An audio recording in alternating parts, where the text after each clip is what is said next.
There is a need for skilled workers in Maine, and schools across the state have invested in programs for science, technology, engineering, and math, or STEM. A national organization is also in Maine this week, hoping to reach large numbers of kids by reaching their teachers first.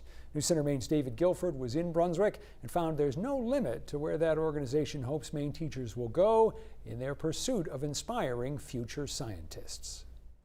So once you get it installed, it should open up. If someone is going to be an inspiration, Does anybody's code not look like this? do they first need to be inspired?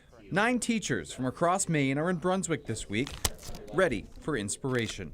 I'm looking for resistors and an LED. Kathy Bach from Cape Elizabeth High I don't see them. joined her peers at the beginning of a week-long crash course in STEM. I think, like, for the first year, it's like the ones that are interested.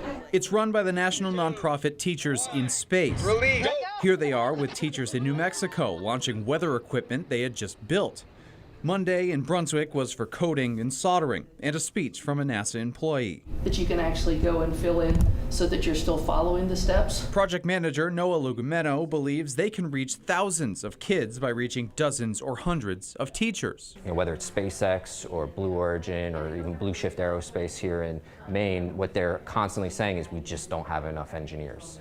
We need more engineers. So that's what we're trying to do. We're trying to help them with that problem. Teachers can be massively influential to a child's career dreams. So then, Lugumeno is trying to create true role models.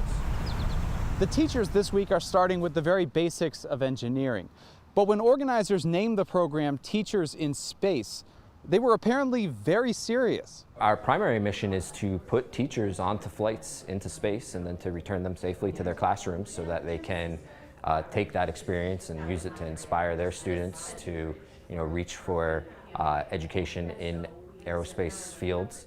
Teachers literally in space. This is going to be perfect. I'll have all kinds of new information to share with my students. Maybe teachers like Madomic Middle School's Kristen Sims. She's made a commitment to teaching aerospace to kids and signed it in ink. This is student art.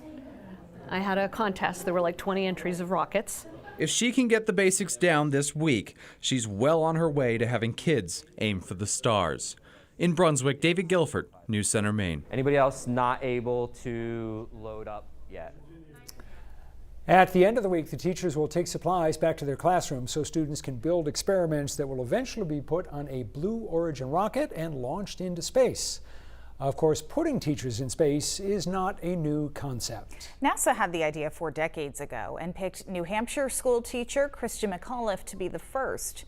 But she died along with the rest of the crew of the Space Shuttle Challenger during their launch in 1986. It took a couple of decades, but NASA finally made good on its promise and sent McAuliffe's backup teacher, Barbara Morgan, into space in 2007 to finish what Christa had started.